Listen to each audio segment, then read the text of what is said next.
Hi there, welcome to the show. So, we're going to dive straight in with the subject of my story this week, which concerns natural disasters. They can be both catastrophic and ruin the lives and livelihoods of those affected by them, or they could be responsible for one of the biggest epic fails in the history of broadcast news.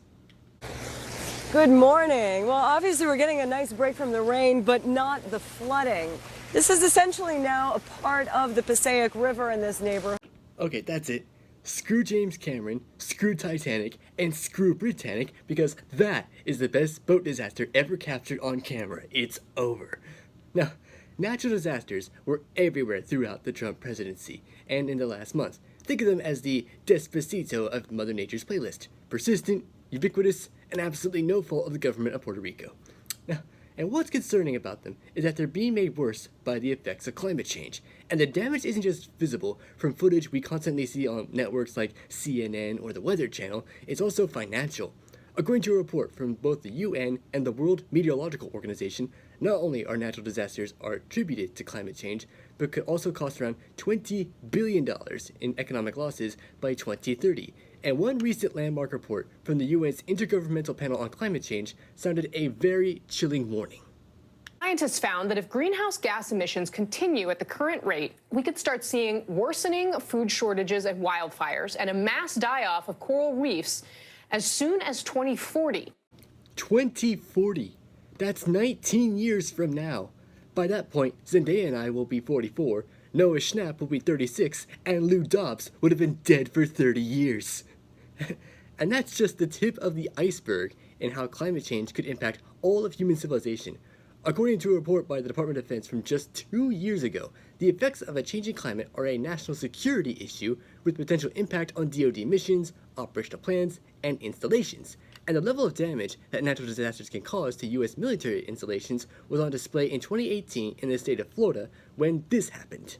This is drone video from Tyndall Air Force Base in Panama City Beach, which took a direct hit from Michael. The base commander ordered a mandatory evacuation on Monday, and the base remains closed except for emergency personnel. The storm brought down power lines and trees and tore off roofs on the base. It's true. Hurricane Michael in 2018 struck the Florida Panhandle as a Category 4 hurricane, directly hitting Tyndall Air Force Base, causing around $5 billion in damage to the base. That's roughly the same amount of money that makes up the entire net worth of Reed Hastings, the CEO of Netflix. Netflix, where our motto is, we have every movie you want, except the ones you're looking for. I realized after reading that slogan that I had no idea how blatant it was until just now. But Tyndall isn't the only military base facing the impacts of climate change. Military bases like Camp Lejeune in North Carolina and Camp Pendleton in California, both of which are key military installations, were at risk of the effects of climate change. And in 2019, several military bases were hit by large weather events, like Offutt Air Force Base in Nebraska, which needed more than $400 million in repairs as a result of severe weather damage, most notably from severe flooding. But there are several natural disasters amplified by climate change that severely impact not just military installations, but infrastructure like electric power grids.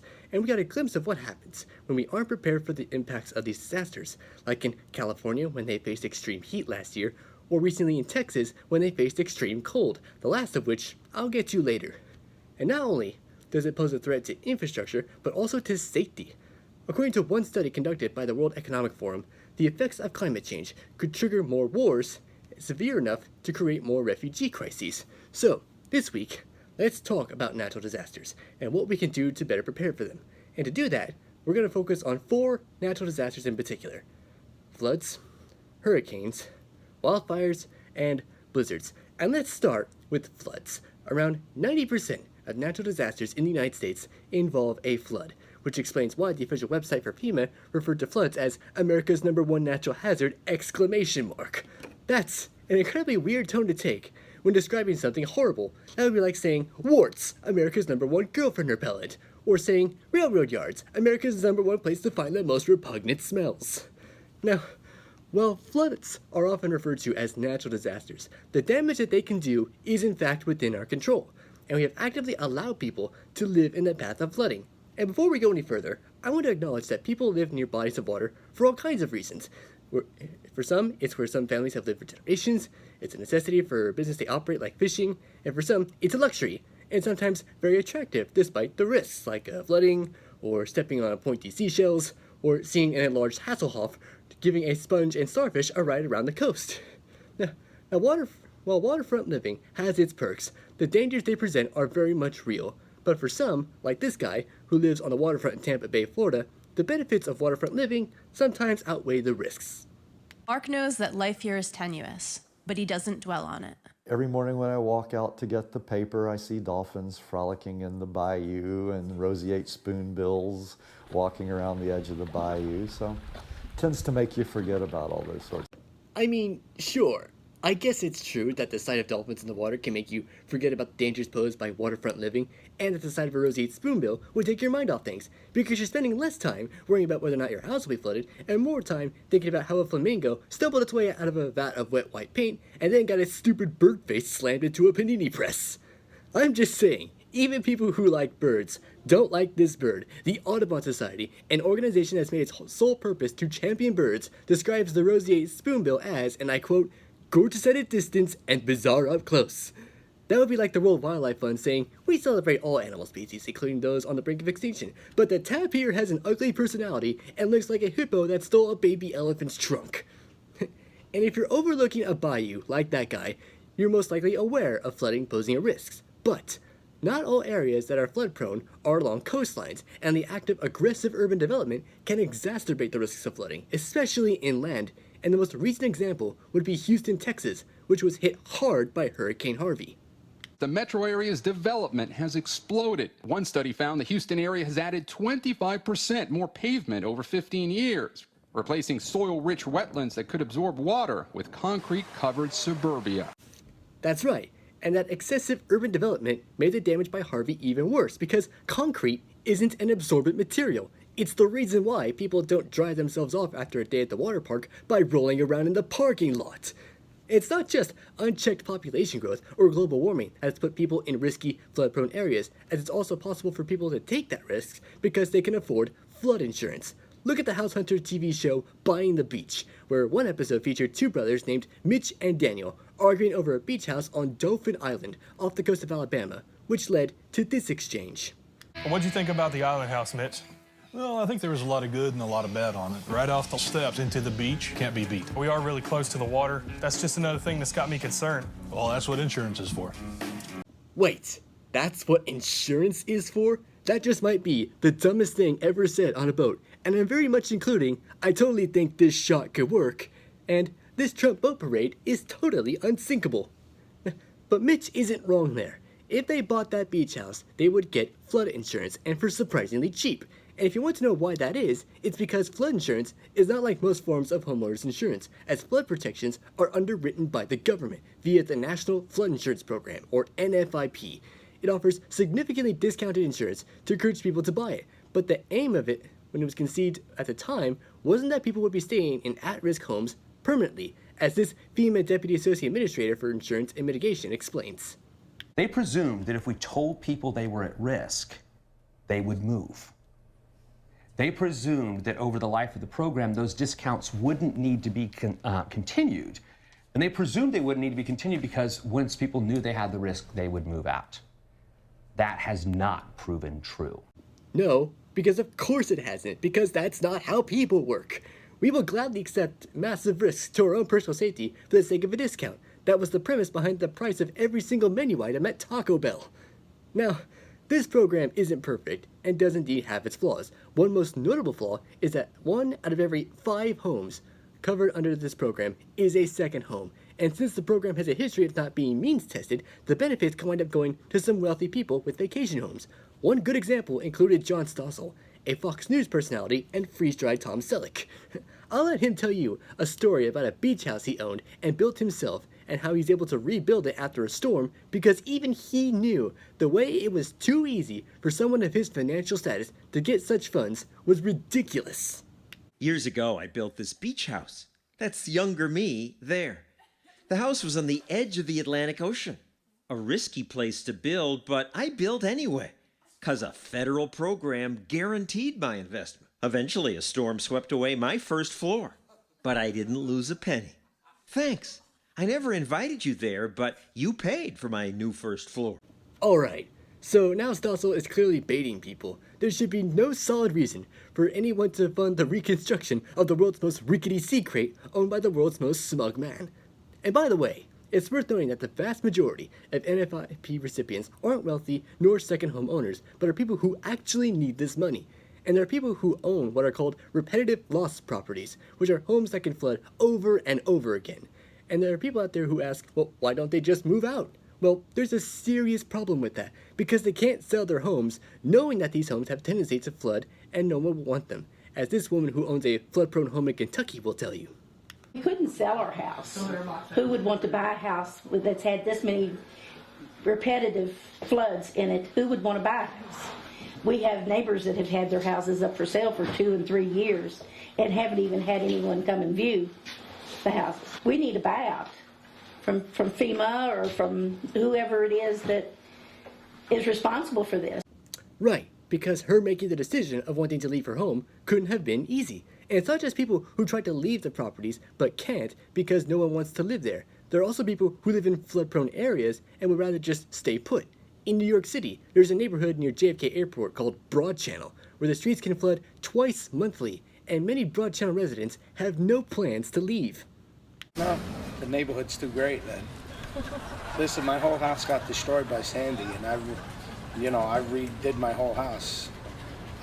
People are like, you're crazy, you should move. I said, absolutely not. But you're currently standing in floodwater.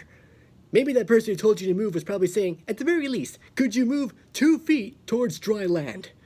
Now, floods are actually featured in the second natural disaster we're going to discuss, hurricanes.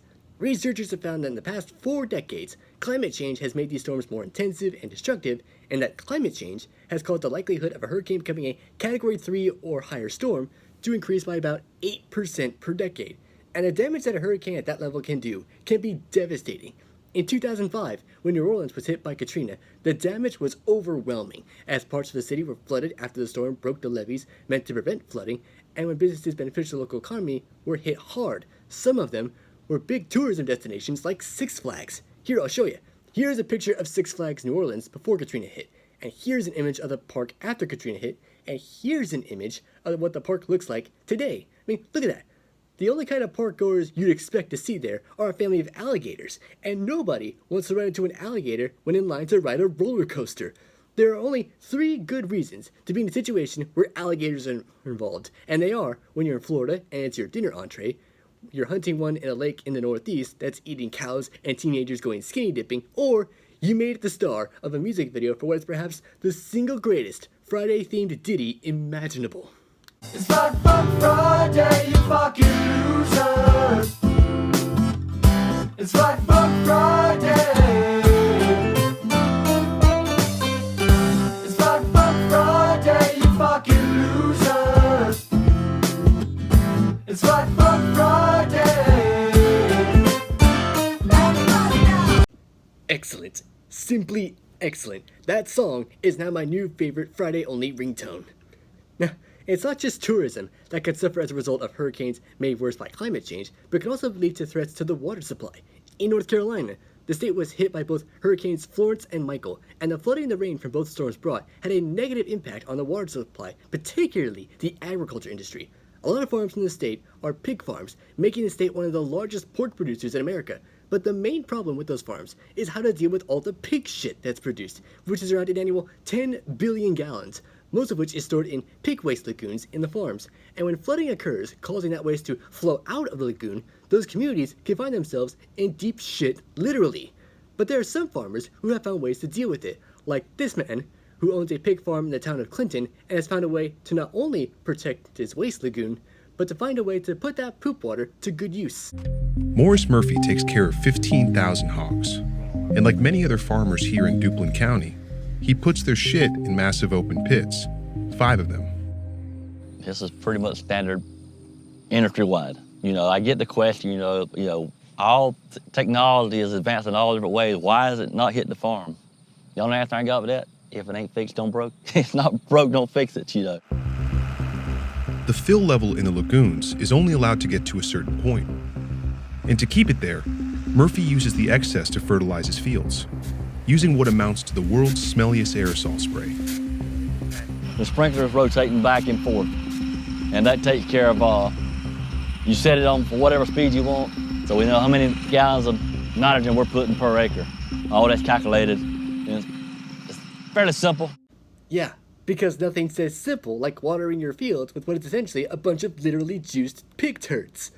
And it isn't just destroyed theme parks and flooded poop lagoons that are the problem here, because some major cities and even some states along the coastline are vulnerable to being submerged by the end of the century from both flooding and hurricane-related storm surges. Take Florida, which is basically ground zero for the impacts of climate change, with the state being vulnerable, with the Miami area being the most vulnerable to disappearing due to rising sea levels. But despite that, Miami has had a successful real estate market, particularly with incredibly wealthy buyers. And if you listen to this woman, who works as a realtor for Coldwell Banker in Miami Beach, these buyers know the risks to buying and owning these homes. I mean, we just sold a few doors down recently, a lot that's on the Wide Bay for just about $25 million, just land. If they're saying that, you know, in the next 50 years you have 1.5 to 3 feet of sea level rise, then it's going to come all the way up. Do people take that into account when they buy houses here? We're all aware of what's going on here, but I have not had really one conversation with somebody considering moving here that's spoken about it. Wow, that's interesting. It hasn't affected our business. Still very hot. Yes. that's good. Yes, it's still a hot market for buying lavish mansions, especially when people are paying for houses that could eventually become the most lavish and luxurious hotels for sharks. But flooding and hurricanes aren't the only problem here, as homes don't just potentially flood, but burn down. And that brings us to wildfires. Over the last decade, there are around 63,000 fires impacting around 7.5 million acres annually, and most wildfires occur in these states. That's practically the entire state of Connecticut burning to a crisp. That's really bad. Unless, of course, it's the actual Connecticut, in which case it's probably for the best. It's a tiny blip in the middle of New England, only known for its Danbury sewage plant, which someone on Google Maps actually named the John Oliver Balls of Steel Memorial, which is excellent. And the damage that they can cause is devastating across the board. In California alone last year, more than 8,000 fires burned over 4 million acres and killing 31 people.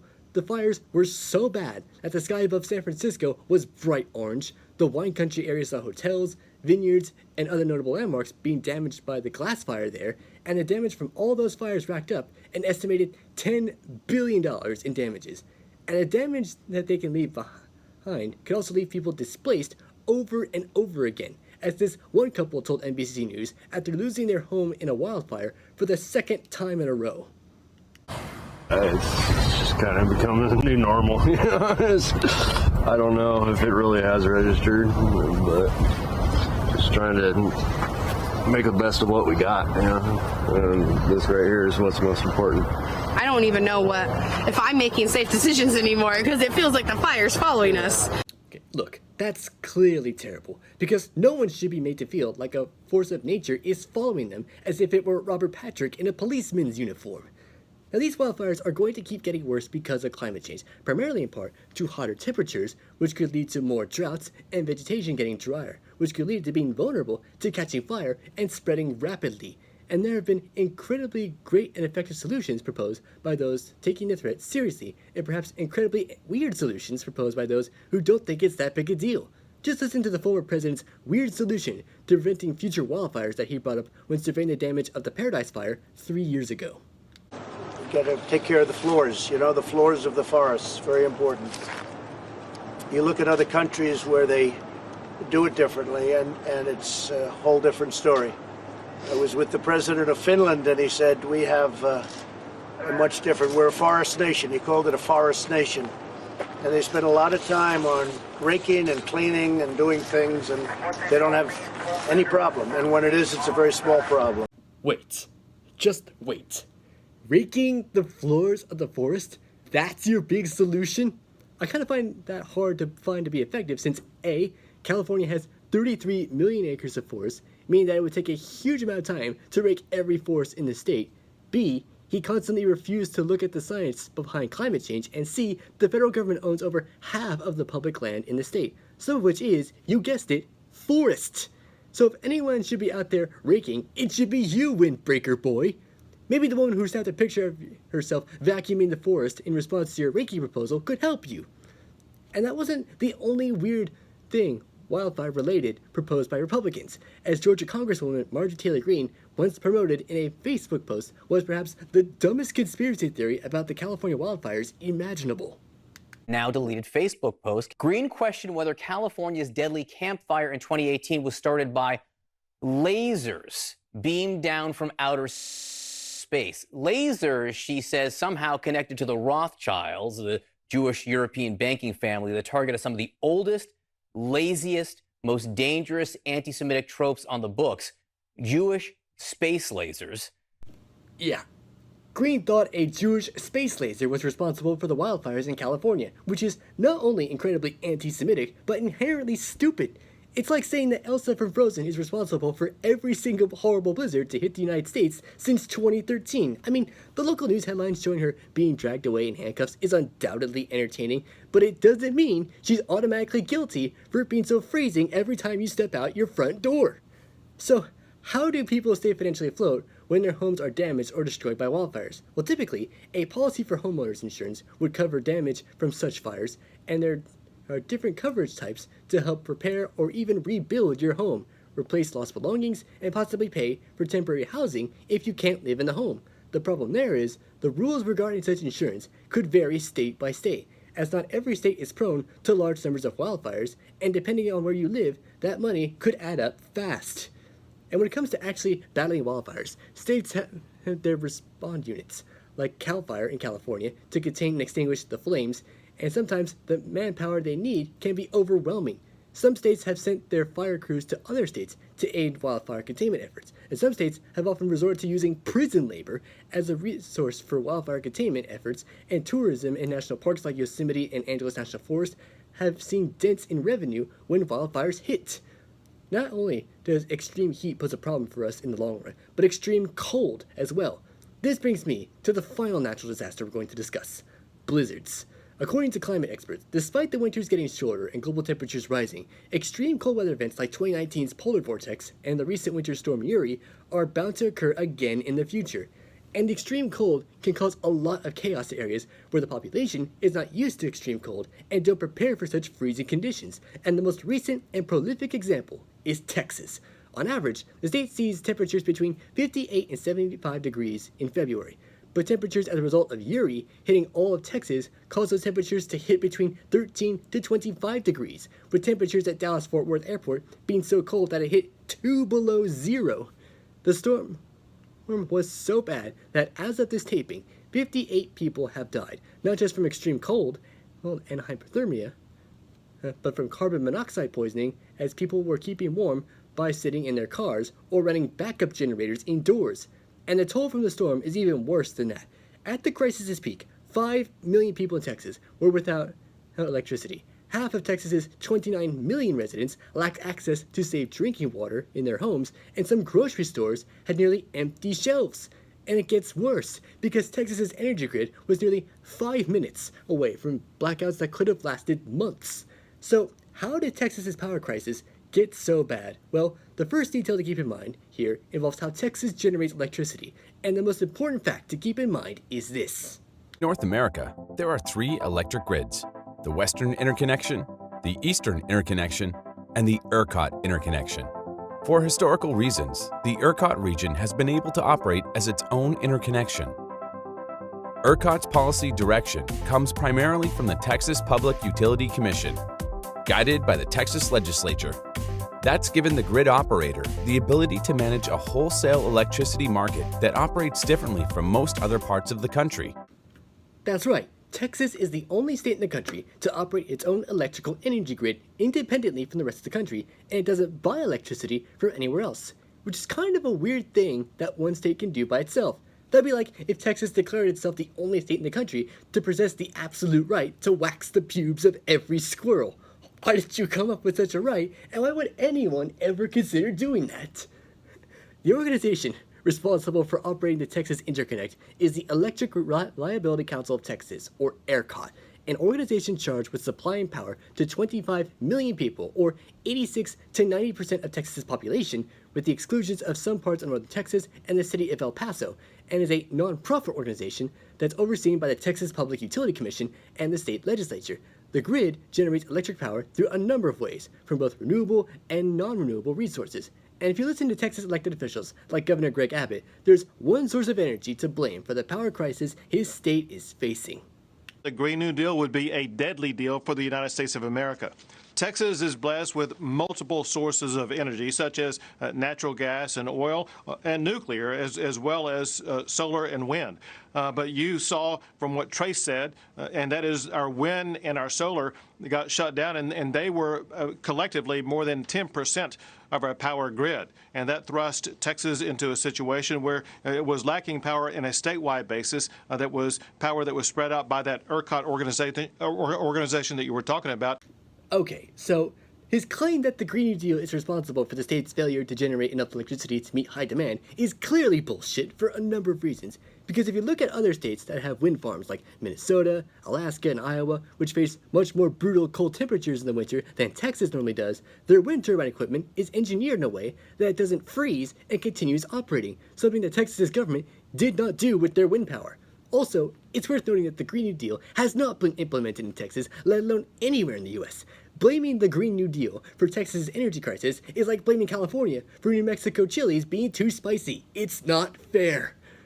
Also, renewable energy doesn't power a lot of the Texas Interconnect, as it only produces a fraction of the electrical energy in the state. According to the U.S. Energy Information Agency, while Texas does generate 3 times more electricity from wind power than states like California, non-renewable energy resources make up the majority of the grid, as more than half of the energy is generated from sources like natural gas. And it wasn't just the makeup of the grid that was the problem here, but how the grid was built to withstand frigid temperatures. In fact, the Federal Energy Regulatory Commission and North American Electric Reliability Corporation issued a scathing report back in 2011 when Texas faced a similar winter storm that said that the fact that a number of large power units that tripped offline or couldn't start during the storm showed that the generators did not adequately anticipate the full impact of the extended cold weather, meaning that Texas was warned to winterize its grid through practices like insulating gas pipelines and winterizing nuclear plants, solar and wind farms, and they just didn't do it. And what made the crisis worse was how Texas's leaders responded. Texas's Attorney General flew to Utah as the crisis unfolded, while Ted Cruz flew with his family to Cancun only to be Twitter shamed into flying back, and Dan Patrick, Texas's Lieutenant Governor, blamed residents for having sky-high electric bills as a result of the storm causing blackouts. Some power bills hitting as high as one military veteran in Dallas received, which was high as nearly $17,000. Now, Abbott has called for the energy grid in Texas to be winterized and better prepared for similar future winter storms, which is a good first step. But the agency in charge of regulating Texas' oil and gas industry, the Texas Railroad Commission, has no plans to do so.